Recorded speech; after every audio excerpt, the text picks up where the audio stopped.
Welcome back guys. एक बार फिर से आपका स्वागत है। मैं हूं प्रताप सिंह और आप देख रहे हैं मेरा यूट्यूब चैनल आईटी ज्ञान। तो फ्रेंड्स, कल हमने देखा कि किस प्रकार से एक एरे के अंदर हम जो डेटा एलिमेंट्स हैं उनको सेव कर सकते हैं, उनको इंसर्ट सेव कर सकते हैं और साथ में उनको प्रिंट कर सकते हैं। आज नेक्स्ट हमारा प्रोग्राम है कि एक एरे के अंदर अगर हमें नया तत्व जोड़ना हो तो हम किस प्रकार जोड़ें। तो यहाँ पर आपके सामने प्रोग्राम आप देख रहे हो, एरे में एक तत्व जोड़ने हेतु प्रोग्राम। तो देखिए, एरे के ऊपर या किसी भी डेटा स्ट्रक्चर पर होने वाले ऑपरेशन है तो उनकी एक प्रोसेस फिक्स होती है, मतलब एक एल्गोरिदम होती है उनकी। उस एल्गोरिदम को फॉलो करके और हम वो ऑपरेशन कर सकते हैं। यहाँ पर हमारा कार्य है डेटा एलिमेंट को जोड़ना, इंसर्ट करना। तो इंसर्ट करने की जो एल्गोरिदम है वो आप देख रहे हैं यहाँ पर कि स्टेप बाय स्टेप लिख रखा है यहाँ पर कि फर्स्ट हम स्टार्ट करते हैं, क्योंकि कोई भी एल्गोरिदम है उसकी फर्स्ट स्टेप है वो स्टार्ट होती है और लास्ट स्टेप है वो स्टॉप होती है। तो फर्स्ट यहाँ पर हम दे रखे हैं कि यहाँ पर j इक्वल n, मतलब ये जो हमारे j यहाँ पर आप देख रहे हैं j है, n है, ये कुछ यहाँ पर वेरिएबल्स बनाए गए हैं जो विभिन्न मानों को दर्शाते हैं। तो फर्स्ट हम लिखा है यहाँ पर j इक्वल n, कि हम जो भी वैल्यू n की रखेंगे वही हम j की रख देंगे।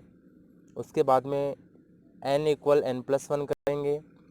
फिर फोर्थ स्टेप है repeat step 5 and 6 while j greater than equal k, मतलब यहाँ पर स्टेप 5 और 6 जो है उसको हम रिपीट करते रहेंगे जब तक, वाइल मीन्स जब तक j की जो वैल्यू है वो ज़्यादा या बराबर ना ही हो जाती k के। तो यहाँ पर आप देख सकते हो कि रिपीट वर्ड यहाँ पर लिखा है। तो रिपीट होने का काम, एक प्रोग्रामिंग लैंग्वेज में रिपीट होने का काम केवल लूप की सहायता से हम कर सकते हैं, और यहाँ पर लूप हमारा होगा वाइल लूप। तो प्रोग्राम शुरू करने से पहले एक बार हम वाइल लूप के बारे में भी जानेंगे। और यहाँ पर देखिए स्टेप 5 और 6 जो बताई गई है वो कौन सी है कि यहाँ पर set LA j+1 equal LAJ। देखिए यहाँ पर इस सब्सक्रिप्शन के अंदर जो आप दे रखे हैं j+1 ये, और यहाँ पर लिखा है j, यहाँ पर ये दोनों दो वैल्यू को दर्शाते हैं। मतलब यहाँ पर इस एरे के अंदर ये दोनों दो परस्पर दो जो वैल्यू है उनको दर्शाते हैं। ये फर्स्ट वैल्यू है j, यहाँ पर कोई वैल्यू होगी, और j+1 मतलब उससे एक और वैल्यू आगे वाली। उसके बाद में सेट j इक्वल j-1, जो भी j की वैल्यू होगी उसमें से एक कम करेंगे। और फिर सेवेंथ स्टेप है हमारी set LA k equal item.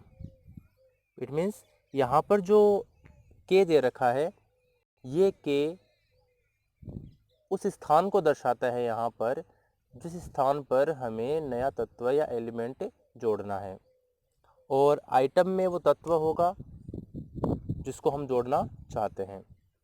मतलब ये जो पूरी प्रोसेस यहाँ पर बताई गई है स्टेप 5 और 6 को रिपीट करते हुए, इस स्टेप से हम वो जगह का पता, उस जगह जो हमें दी गई है उस जगह के ऊपर हम दिए गए एलिमेंट को रख देंगे। प्रोग्राम देखिए आगे, सी प्रोग्राम फॉर इंसर्शन। तो प्रोग्राम शुरू करें उससे पहले हम देख लेते हैं कि जो वाइल लूप है वो किस प्रकार कार्य करता है। देखिए हमने 3 प्रकार के लूप है, फॉर लूप, वाइल लूप और डू वाइल लूप। तो इसमें से फॉर लूप हमारा कल हमने देखा था। आज वाइल लूप के बारे हमारे, क्योंकि प्रोग्राम के अंदर वाइल लूप ही काम में लिया गया है इसमें, और वाइल लूप में देखते हैं क्या होता है। देखिए वाइल लूप है, वाइल का मतलब जब तक, मतलब इसमें एक कंडीशन दी गई होती है कि जब तक वो कंडीशन ट्रू रहती है आपका लूप चलता रहता है। एक लूप में लिखा गया जो कथन है, स्टेटमेंट है, वो रिपीट होता रहता है, और जब वो कंडीशन गलत होती है तो लूप कार्य नहीं करता है। अर्थात आपके जो लूप है उसकी कंडीशन की जांच पहले होती है और उसके बाद में आपका लूप चलता है। अगर फर्स्ट टाइम ही आपकी जो लूप की कंडीशन है वो गलत हो जाती है तो आगे आपका लूप नहीं चलता है। इसलिए जो कंडीशन की जांच पहले होती है इसे प्री टेस्ट या एंट्री जो टेस्ट कंडीशन लूप है वो भी कहा जाता है। इसके अंदर से प्री टेस्ट कंडीशन लूप है क्योंकि जो कंडीशन है वो लूप के चलने से पहले जांच की जाती है, तो इसलिए इसको प्री टेस्ट कंडीशन लूप कहा जाता है। और जो डू वाइल लूप होता है, जिसे आप दे रखे हो इसमें डू पहले लिखा हुआ है, वाइल बाद में है, तो जो भी कार्य होना होता है, जो किस कथन का निष्पादन होना होता है वो कथन का निष्पादन पहले होता है और जो लूप है उसकी कंडीशन की जांच बाद में होती है। तो इसको आप पोस्ट टेस्ट कंडीशन लूप कहा जाता है, अर्थात जो कंडीशन है, शर्त है, उसकी जांच बाद में होती है। अब आते हैं हमारे प्रोग्राम के ऊपर, जो यहाँ पर देख रहे हो आप, सी प्रोग्राम फॉर इंसर्शन। इसमें देखिए जो हेडर फाइल्स है हमारी, मेन फंक्शन, और उसके बाद में देखिए यहाँ पर इंटीजर ए यहाँ पर एक एरे है। और आप यहाँ पर सोच रहे होंगे कि इसके अंदर एरे की साइज़ होनी चाहिए, जो कि यहाँ पर नहीं लिखी हुई है। तो आपको मैं बता देना चाहता हूँ कि जब किसी एरे को डिफ़ाइन किया जाता है और इक्वल साइन से, यहाँ पर देखिए आपने जो एरे के बारे में आपको शुरू में बताया था, तो उसमें आपको बताया गया था कि एरे को जो इनिशियलाइजेशन होता है, जो प्रारंभ होता है एरे का, वो 2 प्रकार से होता है, कंपाइल टाइम में और रन टाइम में। कंपाइल टाइम अर्थात प्रोग्राम को लिखते समय एरे के तत्व हैं उनके मानों को रखना। तो यहाँ पर एरे हम बना रहे हैं, एरे को बनाते समय ही और हमने इस एरे के मान रख दिए यहाँ पर 1 3 5 7 8, अर्थात यहाँ पर हमने 5 मान रखे हैं। तो ऑब्वियसली इसकी जो साइज़ होगी वो ऑटोमेटिकली 5 हो जाएगी। यहाँ पर आप अगर इसको इस तरह से लिखते हो तो भी कोई बात नहीं है, तो भी इसको सही माना जाएगा। और यहाँ पर अगर इसकी साइज़ आपने नहीं दी है, आगे तत्व सीधे ही इसमें इनपुट कर दिए, तब भी इसकी जो साइज़ है वो 5 मानी जाएगी। जो 5 तत्व हमारे पास है इसमें 1 3 5 7 8। अगले जो वेरिएबल्स हम देखते हैं वो है हमारे पास इंटीजर प्रकार के, लिखा है item equal 10। It means item वो वैल्यू है जिसको हमें इंसर्ट करना है, वो वैल्यू जिसे हम इंसर्ट करना चाहते हैं। k इक्वल 3, के वो पोजीशन है जहाँ पर हम इस तत्व को इंसर्ट करेंगे, जो कि यहाँ पर 3 दे रखी है, मतलब हमें तीसरे स्थान के ऊपर और तत्व को इंसर्ट करना है। और n equal 5, it means n जो टोटल नंबर ऑफ एलिमेंट्स है, मतलब कुल कितने एलिमेंट्स हमारे हैं उनको दर्शाता है। और इंट i इक्वल 0, आई यहाँ पर एक, जैसे आप फोर लूप काम में लेंगे, इसमें लूप को उसको एरे में इनपुट करने के लिए, एरे को प्रिंट करने के लिए, तो उसके लिए काउंटर वेरिएबल का उपयोग होगा। तो i इक्वल 0 लिख रखा है। आप यहाँ पर भी इसमें इनिशियलाइज कर सकते हैं 0 से इसको, और फोर लूप का प्रयोग करते समय भी कर सकते हैं। फिर है j इक्वल n, जैसा कि हमने यहाँ पर देखा था स्टेप के अंदर, फर्स्ट थी j इक्वल n, तो वहाँ पर हमें रख दिया j equal n। It means n की वैल्यू यहाँ पर 5 है, तो j की वैल्यू भी हमारे पास कितनी होगी, 5 हो जाएगी। तो यहाँ पर आप j इक्वल n क्यों लिखा, 5 क्यों लिखा, क्योंकि n की वैल्यू कुछ भी हो सकती है, तत्व हमारे कितने भी हो सकते हैं, इसलिए जितने तत्व होंगे j की वैल्यू उतनी ही होगी। नेक्स्ट स्टेप में देखते हैं हम, जो लिखा है printf the original array elements are. तो printf कथन है, तो पता है हमें कि ये प्रिंट करने के काम आएगा। तो प्रिंट क्या करेगा ये, the original array elements are, मतलब ओरिजिनल एरे एलिमेंट्स का क्या मतलब है यहाँ पर, कि हमारे जो तत्व हैं जो हमने रखे हैं वो कौन कौन से हैं, उनको प्रिंट करने के लिए। तो ओरिजिनल एरे एलिमेंट्स हमारे हैं जैसे 1 3 5 7 8, तो उनको प्रिंट करेंगे हम। तो उससे पहले ये लाइन प्रिंट करने के लिए the original array elements are, तो ये लाइन हमारी इससे प्रिंट होगी, लाइन प्रिंट होगी। देखिए इतना पार्ट मैंने इसको अलग से लिख रखा है, ये पूरा पार्ट ही जो एरे के एलिमेंट्स हैं उनको प्रिंट करने के लिए। जैसे फर्स्ट प्रोग्राम में हमने कल देखा था कि एक तत्व है, उसको एरे के अंदर तत्वों को स्टोर करना और प्रिंट करना, तो प्रिंट करने वाला पार्ट कुछ इसी तरह का था उसमें। और यहाँ पर भी देखिए फोर लूप है, for i equal 0, i less than n, i plus plus, it means i की फर्स्ट वैल्यू 0 है, i less than n, n means 5 यहाँ पर, कि लेस देन 5, 5 से कम, तो 0 1 2 3 4 इस तरह से होगा। हमारा टोटल 5 टाइम्स हमारा लूप चलेगा। लूप में लिखा गया कथन है प्रिंट एफ, जो कि प्रिंट करने के लिए है। तो प्रिंट हमारा क्या होगा, ए, यहाँ पर हमने जो एरे है a percent d equal percent d, it means यहाँ पर डबल कोट्स के अंदर ये तो बैकस्लैश एन तो यहाँ पर न्यू लाइन को इंसर्ट करने के लिए है। डबल कोट्स में हमारी केवल इतनी चीज़ें लिखी गई है यहाँ पर, a percent d equal percent d, इतना ही पार्ट इसका प्रिंट होगा। परसेंट डी यहाँ पर कंट्रोल स्ट्रिंग को दर्शाता है। फर्स्ट परसेंट डी की जगह आई की वैल्यू आएगी, सेकंड परसेंट डी की जगह यहाँ पर ए में जो भी आई की पोजीशन पे जो वैल्यू होगी उसको प्रिंट किया जाएगा। ओके, और ये हमारा जो तत्व है उनको प्रिंट करने के लिए। नेक्स्ट हमारा लिखा है n इक्वल n प्लस 1। ये क्यों लिखा गया है यहाँ पर, हमारी ये जो नेक्स्ट स्टेप थी ये भी यही थी, n इक्वल n प्लस 1। और क्यों, क्योंकि देखिए फ्रेंड्स इसमें जो n यहाँ पर कुल तत्वों की संख्या को दर्शाता है। यहाँ पर हमारे पास 5 है, तो हमें एक नया तत्व जोड़ना होगा, तो उसके लिए हमें एक अतिरिक्त स्थान की आवश्यकता होती है। तो अतिरिक्त स्थान n की वैल्यू में ही एक जोड़ने पर हमें प्राप्त हो सकता है। टोटल हमारे कुल 5 तत्व इसमें पहले से इंसर्ट किए गए हैं, और अगर हमें नया तत्व जोड़ना है तो n की वैल्यू को हमें 1 से बढ़ाना होगा, इसलिए हमने लिखा है n बराबर n प्लस 1। तो n की वैल्यू यहाँ पर 5 थी पहले, और अब हो जाएगी n इक्वल, मतलब यहाँ पर पहले 5 थी प्लस 1, इट मीन्स 6 हो जाएगी। यहाँ पर n की वैल्यू अभी 6 हो जाएगी, एक तत्व स्थान है वो खाली हो जाएगा यहाँ पर। मतलब अगर पहले हमारा जो तत्व है एरे है उसमें 1 2 3 4 5 कुल तत्व थे, 1 3 5 7 8 इस तरह से स्टोर थे। अब हमारे पास ये जो 6 है अभी नया हमने जोड़ दिया है, अभी ये खाली है, अर्थात हम एक नया तत्व इसमें रख सकते हैं। और उसके बाद में देखिए अभी स्टेप्स कौन सी है, अभी देखिए लिखा ना इस चीज़ में repeat step 5 and 6 while J greater than equal के। तो देखिए यहाँ पर कंडीशन आ गई है वाइल जे ग्रेटर देन इक्वल के। स्टेप 5 6 कौन सी है हमारी, ये वाली 5 6 आप देख सकते हो यहाँ पर भी बिल्कुल सेम है। तो यहाँ पर हम क्या करेंगे, कंडीशन यहाँ पर के क्या है, यहाँ पर के की वैल्यू कितनी है 3 और जे की वैल्यू है 5। तो देखिए जे ग्रेटर देन इक्वल के, कि जब तक जे की वैल्यू के से अधिक रहे या उसके बराबर नहीं हो जाती।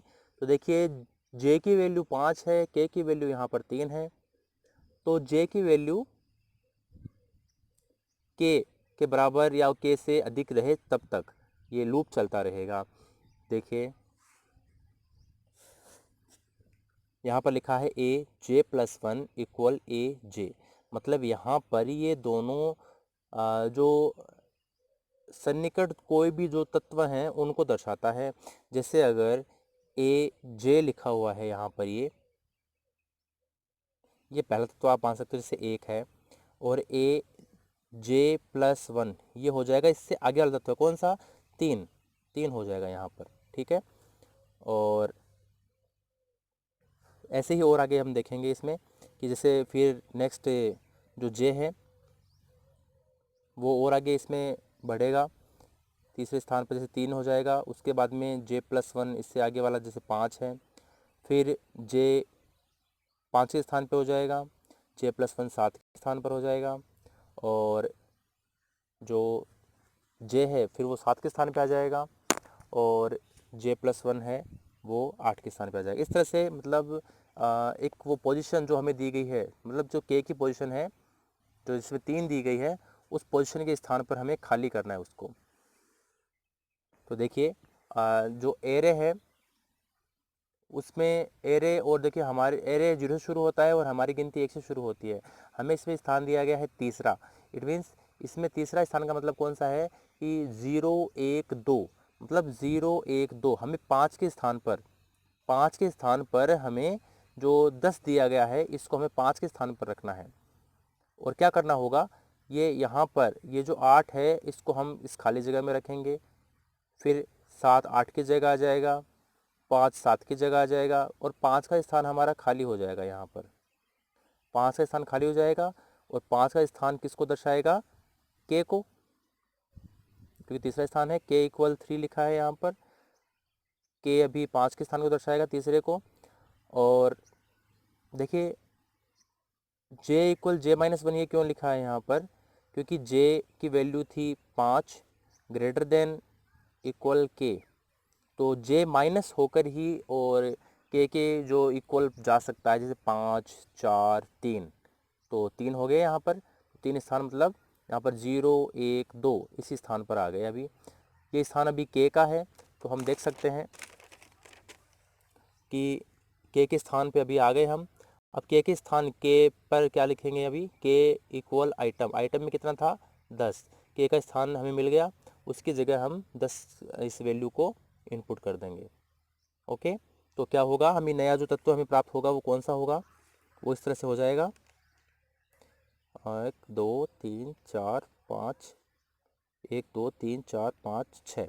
अब ये हो जाएगा 1, ये ए हो गया यहाँ पे 1 3 10 5 7 8, इस तरह से हमारा एक तत्व इसमें इस स्थान पर जुड़ जाएगा। और उसके बाद में ये जो फिर से यहाँ से लेके और यहाँ तक का जो पार्ट है, ये बिल्कुल आप देख सकते हो इसमें इस साइड में जो दे रखा है बिल्कुल इसी के जैसा ये जो पार्ट है प्रिंट करने के लिए, ये भी तत्वों को प्रिंट करने के लिए है। यहाँ पर केवल ये जो लाइन आप देख रहे हो, the original array elements are, मतलब विदाउट एनी चेंजेस यहाँ पर जो तत्व दे रखे हैं वो है, और यहाँ पर है the array elements after insertion, मतलब इतना काम हमने जोड़ने का कर दिया, जोड़ने के बाद में हमारा तत्व क्या बन जाता है, क्योंकि ये जो पार्ट है ये बिल्कुल सेम है, ये बिल्कुल सेम यहाँ पर दे रखा है।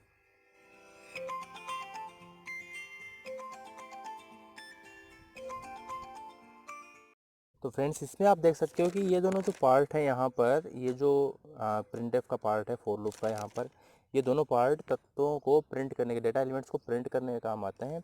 इनमें केवल यहाँ पर दोनों जो लाइनें हैं, यहाँ पर द ओरिजिनल एरे एलिमेंट्स है और यहाँ पर the array elements after insertion है, सिर्फ इन दोनों में ही डिफरेंस है, बाकी दोनों पार्ट सेम है। ये तत्वों को प्रिंट करेगा, एक इंसर्शन से पहले और एक है इंसर्शन के बाद में। तो इसका आउटपुट हम देखते हैं कि क्या बनेगा। देखिए आउटपुट में केवल वही लाइनें आती हैं जो प्रिंटफ में लिखी जाती हैं। प्रिंटफ कथन जितनी बार भी आएगा आउटपुट में आपकी उतनी लाइनें आएगी। तो यहाँ पर हम देखते हैं ये जो हमारी फर्स्ट प्रिंटफ की लाइन है, तो इसको हम लिखेंगे आउटपुट में, काफ़ी इजी है लिखना। यहाँ पे लिखा है द ओरिजिनल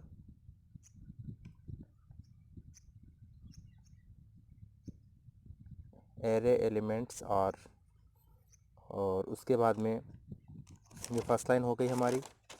सेकंड हमारा जो लूप है हमारा, उसमें ये लाइन लिखी हुई है 5 टाइम्स ये लाइन आएगी यहाँ पर, तो इसमें a%d इक्वल %d, तो इसमें आएगा a%d की जगह आ जाएगा, फर्स्ट i की वैल्यू आती है 0, तो इक्वल, और i के स्थान पर जो 0 की वैल्यू 0 है, उस 0 के स्थान पर हमारी वैल्यू होती है इसमें 1, हमने 1 इनपुट किया है यहाँ पर, ये यहाँ पर आप देख सकते हो।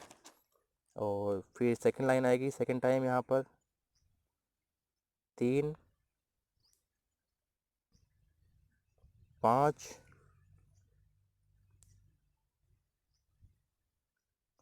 7 और इसी तरह से 8। उसके बाद में 5 टाइम्स हमने ये लाइन रिपीट होती है लिख दिया इसको। उसके बाद में अगला प्रिंटफ की लाइन आती है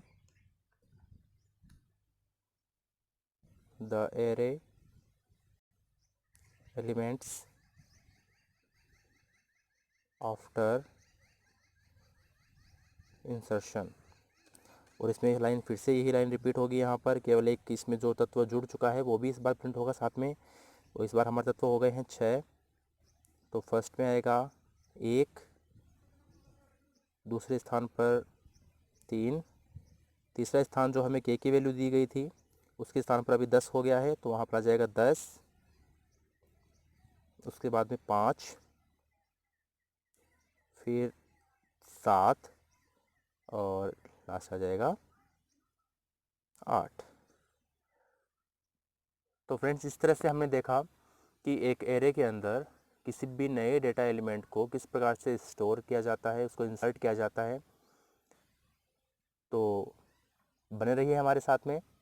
अगर अभी तक आपने इस चैनल को सब्सक्राइब नहीं किया है तो सब्सक्राइब कीजिए और लाइक कीजिए, और अपने जो भी सजेशंस प्रॉब्लम्स है वो कमेंट्स बॉक्स में ज़रूर लिखिए। Thank you.